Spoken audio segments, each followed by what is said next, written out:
hal-hal yang aneh belum tentu horor, tapi kalau horor sudah pasti aneh. Dan kebetulan kita berdua itu berkuliah di kampus yang lumayan tenar mengenai horor. Assalamualaikum warahmatullahi wabarakatuh. Aku Livia sebagai kakak, Daryl kakak di sini, dan ini adik aku, Andi. Daryl adikku, Daryl kembaranku. No. Jadi hari ini insya Allah kita bikin podcast, temanya itu tentang horor. Dan hari ini pembicaraan kita yang mengenai horor itu tentang kampus. Kebetulan karena kita berdua, aku udah lulus dari tahun 2019, dan adekku lagi ngeskripsi di semester akhir. Dan kebetulan kita berdua itu berkuliah di kampus yang lumayan tenar mengenai horornya. Jadi di sini kita nggak bakal kasih tahu kotanya di mana dan kampusnya di mana. Kebetulan kita pun juga beda kampus, beda kota, dan kita LDR. Dimulai aja kali ya. Jadi mulai dari aku dulu aja kali ya, atau adik kakak dulu. Jadi aku berkuliah di kota ini, di tempat aku tinggal sekarang ini, itu dari tahun 2015 sampai 2019. Dan alhamdulillahnya sendiri, kalau aku sih bukan lebih ke pengalaman ya, kalau aku tuh lebih ke sering dengar desas-desusnya doang gitu, kayak cerita-ceritanya doang. Tapi kalau dibilang pengalaman yang langsung yang aku alamin, kakak nggak pernah. Nah kalau kakak itu pas banget, itu selalu di awal sama di akhir. Awal tuh pas kakak masih jadi maba, sama pas kakak udah mau selesai. Nah kalau misalkan yang di awal-awal aku jadi maba, itu kan kakak kan masih jadi anak angkar tuh, anak kereta, masih bolak-balik pakai kereta tuh kan. Dan itu pas banget kakak di situ sudah mulai sering pulang malam, karena di kampusnya kakak itu kalau anak maba itu dia harus bikin apalah kayak seni koreografi, kayak adalah nanti acara di mana nanti yang akan pentas adik-adik kelasnya ditunjukin ke depan kakak-kakak kelasnya gitu kan. Jadi kita latihan sampai malam, sampai akhirnya aku pulang malam nih. Pas pulang malam itu aku mau ke stasiun ya kan, aku mau ke stasiun kereta, itu aku udah pokoknya lagi rame banget sama orang-orang, kayak ih ada orang tadi yang abis dibawa sama pocong gitu kan. Terus aku pas lagi di detik itu, lagi di mana aku emang maksudnya lagi di tempat itu, aku nggak mau kayak apa sih ceritanya, apa sih kayak gimana, karena nggak mau. Jadi pas besoknya baru nanyain ke teman kayak sebenarnya itu gimana sih ceritanya. Jadi katanya ada mahasiswa cowok apa mahasiswa itu dia pulang kampus, terus dia itu jadi dia tuh ngelihatnya tuh bis aja gitu, dia ngelihatnya bis, tapi ternyata tuh poci. Jadi karena orang-orang sekitar itu udah biasa sama hal-hal horor, jadi pas ngeliat sesuatu kayak gitu tuh cuman kayak ih astagfirullahaladzim, dia dibawa sama kayak ginian, toh juga kalau mau di kayak lu diginiin, lu dibawa sama si ini, gak bakal kegubris gak sih, karena kan yang dia dibawa sama hal-hal horor gitu kan. Jadi si mahasiswanya ini ngelihat dia tuh naik bis biasa kan, dia ngerasa naik bis biasa. Pas dia masuk ke bisnya, dia kayak kok ini gue sendiri yang ada di sini, dia nggak ada orang gitu kan. Padahal maksudnya masih jam-jam ya oke malam, cuman masih jam-jam habis maghrib lah, jam-jam 7-an ya sekitar segitu. Dia udah tuh duduk kayak normal aja biasa, tapi orang-orang ngeliatnya dia tuh ternyata dibawa poci. Katanya dia tuh, aku nggak ngerti sih kayak gimana persisnya, cuman dia pokoknya ada di samping, di pundaknya si poci. Aku nggak ngerti dia dibawanya kayak dia tiduran kah atau dia duduk kah, nggak ngerti. Pokoknya pas dia kata lagi dibawa, orang-orang cuma kayak astagfirullahaladzim, dia dibawa sama ini nih, dia dibawa sama itu. Nggak ada yang berani kayak negor, karena mungkin satu antara orang takut, atau kedua orang udah kayak biasa, atau ketiga kayak percuma kalau dia ditegur nggak bakal, dia nggak bakal sadar. Nah dia tuh sadarnya pas udah nyampe di stasiun, baru deh kayak kenapa sih kok rame, ini ada apa? Mas kamu tuh tadi habis dibawa sama poci. Kayak hah, apaan sih orang sadar ini kok naik bis biasa gitu kan. Jadi itu cerita horor pertama aku pas aku jadi maba di situ. Nggak maba banget sih, ya maba lah, iya oke. Pokoknya awal-awal aku masih masuk kuliah sih. Semester berapa? Semester awal lah, kakak lupa sih berapa. Dan abis denger cerita kayak gitu tuh pokoknya aku takut. Aku tuh kan pokoknya orang penakut kan, tapi kepo gitu loh. Jadi kayak bukan nantangin tapi kayak beneran gak sih kayak gitu, beneran gak sih gitu loh, kayak buat ngeyakinin gitu bener nggak sih. Iya sih gitu. Kalau ada gimana?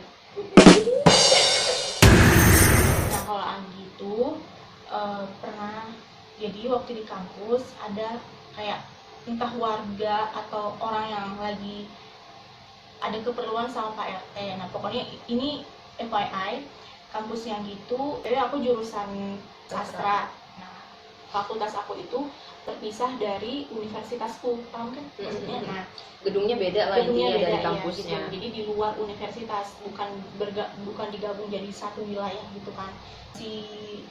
Ada orang tuh tiba-tiba nanya ke aku, ke Anggi, bilang gini, Dek, di sini rumah PRT di mana ya? Kan aku kaget dah, kan Anggi kan kaget ya. Kok rumah Pak RT, sedangkan di sini tuh ya ini kampus FIB gitu, udah jelas-jelas di depan gerbang tuh ada tulisan Fakultas Ilmu Budaya gitu kan. Kok nanya di daerah kampus gitu loh, maksudnya kok bisa sampai ada rumah di dalam kampus gitu, sedangkan ya ini semua kayak gedung-gedung ruang kelas gitu. Nah terus pas Anggi bilang nggak ada gitu, nggak tahu juga karena Anggi juga di situ masih pendatang baru juga ya, karena baru pindah ke kota itu. Terus tuh Anggi tuh nanya ke entah ke teman sendiri atau ke kakak tingkat, lupa waktu itu, antara dua itu. Terus ada yang jelasin kalau memang dulu tuh di sini pernah ada rumah PRT, tapi bukan digusur sih, udah dirobohin rumahnya, udah pindah. Pas itu dirobohin, rumah PRT itu dirobohin, di situ juga dibangunlah semacam kayak bangunan untuk jadi ruangan kelas baru gitu kan. Nah di situ jadi bekas rumahnya Pak RT itu dibangun kampus kelas, bukan, iya, tingkat.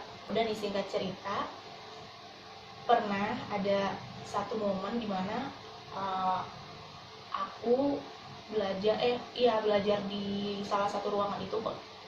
Paling aku ingat itu di lantai 2.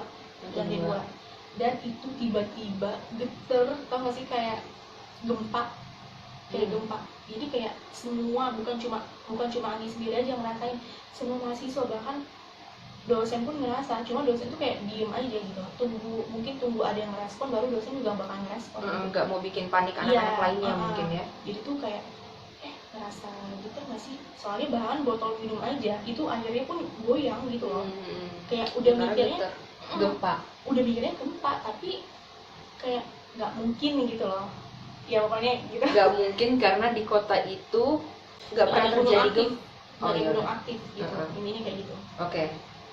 Nah terus pas kita udah nih mikirnya bukan ke hal mistis gitu, bukan ke hal horor, tapi kita mikirnya gempa. Nah itu pertama. Yang kedua, pas di lantai 1 di gedung yang sama, kita pun belajar kayak biasa. Di lantai 1 nih? Iya, di lantai 1 gedung yang sama, kita belajar biasa. Terus ada satu temannya Anggi tuh yang lemah bulu, yang gampang kerasukan. Nah dia tuh tiba-tiba kayak, jadi sebelum dia kerasukan, dia tuh ditanya gitu sama dosen, kayak ya biasalah tanya jawab gitu. Nah terus tapi dia tuh bawaannya udah gugup, dan dia tuh orangnya nggak bisa dipaksa, nggak bisa tertekan gitu ya, nggak bisa tertekan. Jadi bawaannya kalau dia udah stres, dia tuh langsung bisa gampang dirasukin gitu. Entah dia juga mungkin kelupaan bawa jimatnya atau bagaimana, tapi emang bener-bener di saat itu tuh dia langsung kayak genggamannya kuat, ini tuh nggak bisa dilepas. Kayak temen-temennya, bahkan anak cowok aja berusaha buat apa sih, ngelepas genggamannya, iya nggak bisa gitu loh. Nah terus aku berusaha kayak kasih paham ke dosen kalau dia ini begini. Akhirnya proses perkuliahan itu terpaksa diberhentikan, biar maksudnya ya udah diurusin aja temannya ini gitu loh, biar bisa sadar lagi. Oh tapi dia pas dia udah kayak gini dia tuh udah kesurupan? Dia udah kesurupan di situ. Udah panas dingin kayaknya, pokoknya itu bukan dia. Nah disitulah baru dibantuin sama salah satu orang di kampus, entah itu OB atau semacamnya lah, pokoknya orang kampus. sambil ngebantuin buat ngeluarin si jin atau hantu semacamnya lah di dalam tubuh temannya Anji itu. Di situ ditanyain, oh kamu ya yang sering bikin ini goyang.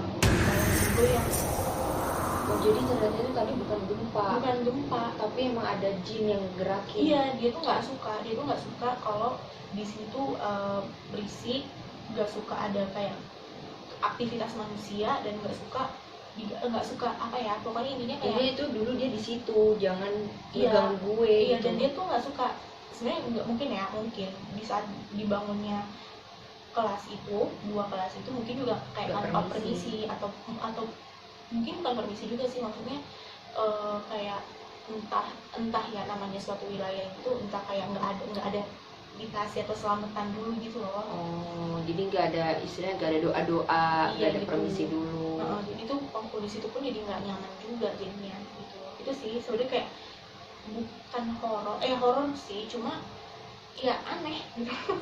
Horor aneh, iya sih. Aneh Nggak kayak sih, itu fix sih deh horor. horor ya. Karena jin cuy ngegoyang-goyang. Iya, aneh gedung. juga dong. Anehnya kayak ini kayak gempa tapi bukan gempa, dan cuma ngerasain getarannya cuma di sini doang, yang lainnya enggak, maksudnya nggak ada ngerasa. iya di gedung itu doang gitu loh, di gedung Karena lain itu enggak. wilayah si jin itu aja kayak gitu. ya kan. Nah itu sih kalau dari Andi, kayak abis udah kebongkar, oh ternyata selama ini barangnya biang kerok yang selalu ngegoyangin itu ternyata dia gitu. Gila banget tuh si jin, antara energinya yang gede atau emangnya dia yang gede bisa ngegoyang-goyangin. Iya. Gak tau sih gimana sih ya, yang tahu mungkin bisa komen kali gimana maksudnya gitu. Terus pokoknya ada Berarti sama halnya kayak ini, pernah dengar gak sih yang ibu kita Kartini. kita sih kita habis pulang dari Bandung, terus kita lagi istirahat di rest area, Ya. terus Ini kita mungkin lagi di luar topik iya di luar topik, bukan di tapi kampus. maksudnya hampir sama dengan ceritanya adekku. Jadi tapi yang ngerasain itu ibuku sih, kita semua lagi, anak-anaknya lagi turun ke supermarket atau ada yang mau sholat, ada yang mau sholat, ada yang mau makan. jalan-jalan gitulah, Mm-mm. pokoknya di rest area. Terus ibuku istirahat di mobil itu, pas kata lagi istirahat mobilnya digoyang-goyangin tapi nggak ada orang gitu loh. Berarti sama halnya kayak gitu juga Iya, ya. kayak Berarti gitu. emang antara, tapi kenapa digoyang-goyang, itu kan mobil emang punya ibu gitu, Iya, memang punya ibu, tapi kan dan itu pun itu mobilnya kan- juga baru, bukan kayak bekas gitu. tapi kan itu maksudnya parkir di wilayah rest area yang entah zaman dulunya pernah ada. Dan kita pernah rest area itu di 97 ya, Kilometer 9. yang kilometer 97 itu loh yang terkenal sama hal begitu. Oke. Jadi kakak itu pengalamannya awal pas masuk kuliah sama pas udah mau lulus. Ya pas awal masuk kuliah kan yang tadi pas jadi maba. Nah pas yang kedua nih itu pas banget juga kakak lagi jadi mahasiswa akhir dan lagi ngerjain skripsi juga. Dan ini bukan aku yang ngalamin, bukan kakak yang ngalamin, tapi dengar desas-desus, karena alhamdulillah selama 4 tahun di situ kakak nggak pernah ngalamin sendiri, nggak pernah kayak ngelihat apa, karena kakak itu tipe orang, karena mungkin penakut ya, jadi pas udah mau kayak udah mau ditampakin, kakak tuh nolak, kayak gue nggak mau lihat, gue nggak mau ngeh ada lu gitu. Tapi di hati itu kayak gue tahu dia ada ini gitu, tapi nggak mau ngehin. Jadi mungkin ngalamin tapi sekilas aja, kayak sekilas ngeliat, gitu. sekilas lewat atau apalah gitu kan. Jadi dia ini kakak kurang tahu ya dia tuh mahasiswa mana.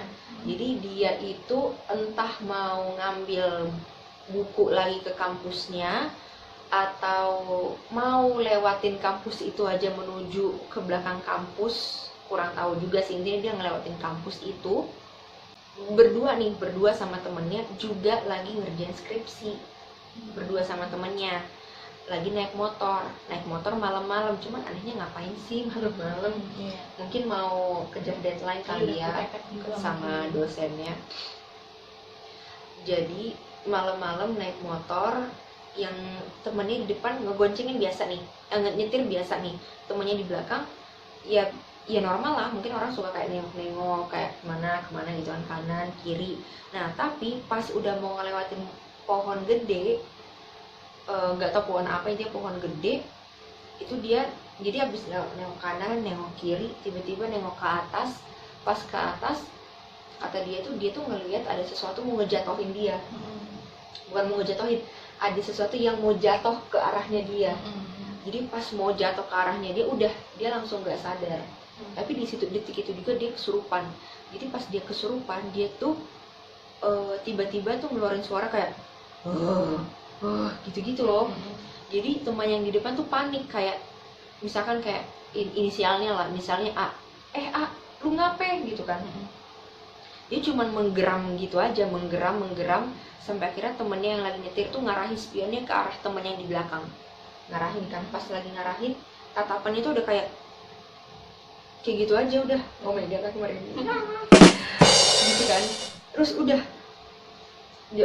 temannya pas udah kaget ngeliat teman yang di belakang itu langsung berhenti dengan standar, terus lari. Dan kebetulan juga udah sampai di depan gedungnya, lari langsung ke satpam. Di situ kebetulan masih ada satpam, ngomong kayak pak tolong banget ini teman saya ada yang kesurupan gitu kan. Pas nyampe ke motor yang tadi, temennya tuh udah kayak loyo gitu, kayak gue ngapain gitu kan. Ternyata si makhluknya tuh udah keluar. Terus kata temennya yang ketakutan itu kayak lu tadi tuh kesurupan, bikin gue kaget, lu tuh tadi kayak gini, lu ngapa sih gitu kan. Terus dia bilang iya tadi gue emang udah nggak sadar diri sih, tapi sebelum gue nggak sadar diri gue tuh sempat nengok kanan kiri kan, tapi pas banget gue udah detik-detik gue udah nggak inget apa-apa lagi. Gue tuh nengok ke atas, ada wanita ke dia, terus gak lama dia udah nggak sadar lagi gitu. Jadi kayaknya mungkin dia tuh ngelewatin pohon yang berpenghuni. Mungkin kali ya. Serem ya Bun? Serem banget. Kan kampusnya gitu kan letaknya di tengah-tengah kota gitu kan, tengah-tengah kota gitu. Nah itu tuh benar-benar strategis banget, dekat dari mall iya, dekat dari hotel iya, dekat dari pelabuhan juga iya. Nah di situ sedikit tempat-tempat karaoke yang dimana tempat karaoke itu dijadikan tempat apa ya, istirahatnya, tempat istirahatnya orang-orang yang habis berlayar kan, dekat pelabuhan kan. Singkat cerita, kampusnya Anggi itu di sebelahnya itu gimana ya, jadi kampus di sebelah sini itu, jadi dia tuh kotak kan, kampus ini kotak. Oke, kotak. Nah, di belakangnya itu ada bersebelahan sama gang, sebuah gang, tapi gangnya gang buntu. Oke, iya. Jadi batasan gang buntunya itu berbatasan juga sama kampus. Iya, langsung tembok kampus. Oke. Pernah diceritain pertama dari ayah juga. Kalau ayah tuh pernah bilang kalau sebenarnya gang ini sebenarnya bukan hal mistis sih yang diceritain dari ayah, cuma kalau ayah itu mungkin karena anaknya perempuan, jadi lebih menjaga, maksudnya ngasih tahu itu buat lebih jaga-jaga aja, jangan sering-sering keluar malam gitu. Ayah tuh bilang kalau itu di sini sering banyak tempat-tempat cewek-cewek panggilan lah gitu.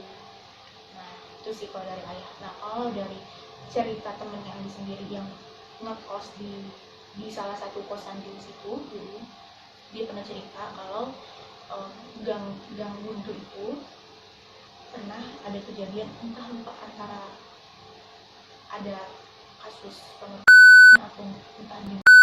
Udah tinggal cerita lagi, temennya Anggi ada satunya lagi anak teater.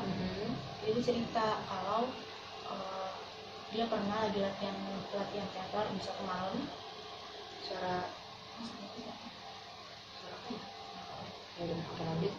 Nah dia tuh pernah cerita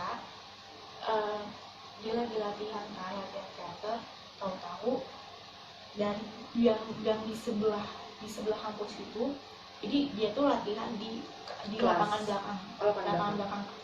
Jadi kan lapangan belakang itu langsung berbatasan sama itu gang buntu itu. cuma dibatasin sama temboknya di semen, abis itu di atasnya itu kayak besi-besi ini, besi berduri. besi berduri yang kayak itu kayak di kantor DPR kalau habis di demo gitu kan. Nah, terus tengah-tengah latihan tahu-tahu ada yang lempar buah, nggak tahu ya antara buah mangga atau buah jambu, yang dimana antara dua buah itu pohonnya nggak ada, tapi anehnya buahnya ada gitu, aneh. Jadi nggak ada di sekitaran kampus, nggak ada di sekitaran gang itu juga. Bukan, maksudnya kalau di sekitaran kampus ada buah mangga, tapi jauh buah mangganya di mana, tapi pohon mangganya di mana, tapi buahnya itu dilempar dari gang sebelah, maksudnya gang buntu itu. Oke. Dan di gang buntu itu juga nggak ada pohon, maksudnya nggak ada pohon mangga ataupun jambu iya, itu. gitu. Yang ada kan buah mengkudu. Nah Buah itu mengkudu. masuk akal kalau memang yang dilempar itu mengkudu karena memang ada pohonnya, tapi yang dilempar lupa antara buah mangga atau buah jambu gitu. Tapi sedangkan pohonnya itu nggak ada, pohon di ada itu. Tapi kayak jauh banget. Iya, maksudnya misalkan kayak pohon jambu, tapi di gang itu nggak ada pohon jambu gitu. Sedangkan buahnya itu berasal dari Bukan. yang ngelempar. Tahu, ngerti si jambunya itu datang dari gang. Iya, Sedangkan pohon jambu itu nggak ada di gang itu. Gitu maksudnya. Aneh kan? Iya. Tapi horor. Terus siapa juga yang mau ngelempar dari saat itu tuh jam tengah malam gitu, karena kan anak teater kan kalau latihan Sampai malam malam. gitu loh, kayak ngapain gitu loh, ngapain ngelempar gitu loh. Maksudnya kalaupun memang berisik, sekalipun dia jahil pasti ada suara dia habis lari. iya habis lari, atau kayak suara ketawa-tawa kalaupun jahil ya. Kalau anak kecil ya, ini kalau positif tingginya, kalau anak kecil pasti kayak ketawa, terus ada suara apa namanya, Bergegas lari. iya mau lari gitu lah, Biar nggak ketahuan. hentakan kaki gitu. Nah ini nggak ada, habis dilempar udah sunyi. Ya, yang lempar siapa? Pas dilihat buahnya tuh, emang di sini ada emang ada pohon ini gitu loh. Nah itu kan. Terus singkat cerita lagi, jadi ceritanya gini, dia lagi latihan. Lagi latihan, di situ tuh kan lagi ada kita tes vokal, suara pemainnya, pokoknya sebisa mungkin suara pemainnya tuh suaranya jelas gitu. Kedengaran sampai ke belakang lah nih, ke penonton. Gitu, terus semua ibaratnya apa ya, kayak krunya itu kayak harus nonton di situ, nggak boleh ada yang mondar mandir. Kalaupun mondar mandir nggak apa, kayak mau pipis atau apa gitu, karena di situ Anggi bagiannya MUA, bagian make up, ya udah kan berarti tugas yang udah selesai, tinggal nonton aja gitu. Habis itu bagian apa ya, yang kayak sound ya, bagiannya soundman lah, yang kayak atur volume, atur yang kayak nanti musik ini yang ini ya, musik bagian ini musik ini ya, bagian ini musik ini ya gitu loh. Nah itu FYI lagi, di game itu ada rumah tua yang udah lama nggak ditempatin. Terus rumah itu kayaknya 2 lantai, jadi lantai keduanya itu ada jendela yang nggak pernah ditutup. Ini tuh nggak berpenghuni, udah tua juga, maaf, dibandingin sama rumah-rumah yang lain. Rumah itu yang kayak paling kumuh gitu ya. Berapa tadi, bertingkat enggak? Tingkat 2 gitu. Nah, berarti dia paling kelihatan dong, karena dia paling tinggi. Nggak paling tinggi, maksudnya di antara rumah yang lain dia paling kelihatan kayak kumuhnya gitu loh. Walaupun yang lain juga tingkat gitu. Oh, kirain dia sendiri yang tingkat. Enggak. Yang lainnya tingkat juga, cuma kalau dibandingin dari yang lain, ini udah kelihatan kalau rumah ini nggak ada penghuninya gitu. Oke. Nah, terus di lantai 2 itu jendelanya itu tuh kan berhadapan tuh, berhadapan sama kampus. Jadi kalau kita mau ngelihat ke gang sebelah, udah kelihatan tuh rumah tuh. Rumah itu udah kelihatan karena dia berhadap-hadapan lah antara rumah ini gang. Iya, terus kampus dah ya, banget kan. Nah di situ udah nih, pas malam latihan teater itu, Anggi tuh posisinya lagi panggung pementasan itu kan, yang lagi ada latihan. Terus ada suatu waktu kayak rasanya kayak pengen pindah gitu loh, kayak pengen aja gitu, pengen pindah tempat duduk di agak belakang. Nah, itu lagi latihan. Oke. Nah terus itu posisinya Anggi lagi duduk di tangan kayak kursi kantin yang panjang, kursi kayu lah, ya kursi kayu yang panjang itu. Nah itu kan sebenarnya kursi dari kantin, tapi dipinjam buat keperluan properti latihan gitu, latihan teater. Jadi disitulah Anggi duduk sendiri, dan di situ ada salah satu teman ngeh kalau di situ ada Anggi, karena sebelumnya kantin itu kan memang sepi, bukan sepi lagi, emang udah gelap gitu, nggak ada yang duduk di situ selain Anggi. Tapi ada rasa kayak nggak nyaman gitu, kayak kok jadi ini Anggi duduk di depan kayak gini, nah di belakang ini misalnya di belakang kayak gini ini udah kantin. Nah pas lagi duduk kayak berhadapan kayak gini, lagi menghadap ke panggung itu kayak kayak ada, bukan perhatiin sih, cuma oke lah mungkin oh ya benar kucing gitu loh, kayak mungkin kayak ada yang merhatiin, tapi pas nengok ke belakang ternyata emang ada kucing. Emang kita tuh pernah nggak sih kalian ngerasa kayak ada yang merhatiin Kalivia, tapi Kalivia bukan kegeeran, tapi emang beneran ada yang merhatiin, dan benar ada yang merhatiin gitu kan. Nah gitu kayak gitu. Nah terus pas itu karena udah ngerasa gelisah, akhirnya pindah tempat duduk ke depan, dan dimana posisinya Anggi itu di tengah-tengah antara temannya Anggi yang pokoknya Anggi di tengah, di samping kanan ada teman, di samping kiri juga ada teman, jadi kayak nggak sendiri lagi gitu loh.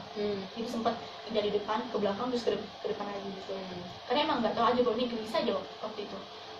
Waktu ada sebenarnya di pelatihan teater itu memang ada adegan nangis, tapi di scene bagian terakhir aja gitu loh. Tapi di saat scene belum saatnya menangis, tiba-tiba dengar suara nangis, tapi nangisnya itu ya udah kayak dengar suara nangis punya orang biasa gitu, tapi belum saatnya nangis. Iya, belum bagian scene nangis. Iya, meyakini, memastikan gue salah dengar atau enggak, ini benar apa enggak nih gitu kan. Sampai kayak nanya ke teman yang di sebelah kiri, ini benar kayak emang ini ada yang nangis ya, ini ada nangis ya. Teman bilang enggak ada kunci, enggak ada gitu. Terus sampai nanya lagi teman sebelah aku, sebelahnya Anggi, ini ada nangis nggak sih? Aku dengar suara nangis gitu. Dan di sini teman tuh maksudnya nggak ada ngedengar, bukan iya, selain nggak dengar dan nggak ada pikiran negatif juga, jangan-jangan suara ini, enggak. Ya udah, karena kita tuh udah fokus ke latihan gitu kan. Akhirnya pas baru adegan nangis, emang nangisnya tuh dari teman. Dan pas kayak padahal ini bukan adegan nangis, tapi sebelum adegan nangis udah dengar duluan. Sebelum nangis sebelum si suara nangis itu, dan ternyata pas adegan nangis bukan bantuan dari musik. Jadi kayak kalau memang pure dari mereka, terus suara tadi ada yang itu didengar siapa? Gitu kan. Akhirnya baru deh kayak pas shock. Iya, shocknya tuh kayak pas maksudnya pas udah ada suara nangis itu, nggak tahu kenapa bawaannya kayak pengen aja gitu ngeliat ke rumah itu, rumah yang kosong tadi ya, yang jendelanya kebuka terus. Karena setiap abis bangun panggung, bahkan mau bongkar panggung pun selalu kayak ngeliat, terus kayak bantuin teman atau megangin apa gitu, ngeliat lagi gitu. Saking dekatnya tuh rumah, saking deket banget, karena ya cuma dibatasin sama tembok kampus. Sedekat itu. Jadi kayak apalagi jendelanya kebuka, jadi selalu ada kayak kepanggil buat lihat gue. Iya, kalau nggak salah pernah juga ada salah satu teman tuh kayak pernah ngeliat penampakan di dalam jendela itu, karena jendelanya kebuka gitu loh. Jadi kayak siapa? Rasanya bukannya rumah nggak ini, maksudnya bukan udah nggak berpenghuni gitu sih. Kayak gitu, jadi kayak terus yang tadi berarti suara tangisan siapa gitu. Iya. Serem juga sih. Iya. Jadi kayak aneh, kayak kok bisa ada suara tangisan yang dimana padahal itu belum saatnya nangis gitu loh, adegan nangis. Aneh. Kalau misalkan punya pengalaman yang sama juga, mendingan komen gitu, berbagi cerita. Buat teman-teman yang punya pengalaman yang sama, atau mungkin bahkan yang nonton ini orang yang kenal Anggi, atau mungkin bahkan temennya Anggi, mungkin bisa direspon di komennya. Iya. Oke, cerita kita mengenai kampus yang horor-horor mungkin segitu dulu. Insya Allah di video berikutnya kita bakalan ngebahas podcast horor dan aneh lainnya. Thank you banget buat teman-teman yang udah nonton. Bisa di komen mungkin kita tema berikutnya bakalan ngomongin tentang apa. Dan ya segitu dulu kali ya. Sampai jumpa di video berikutnya. Bye. Assalamualaikum warahmatullahi wabarakatuh.